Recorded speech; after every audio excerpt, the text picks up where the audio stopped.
going to add our sliced paneer to this boiling curry.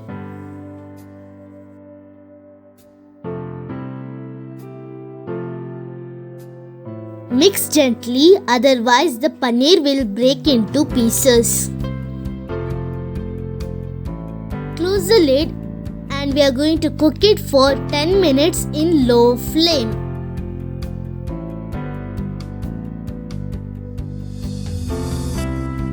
Our Matar paneer is ready. Garnish with coriander leaves. It's a super combination with butter naan. Please watch our butter naan video. We will give the link in the description box. Thank you for watching our video. Please like it, share it and hit the subscribe button.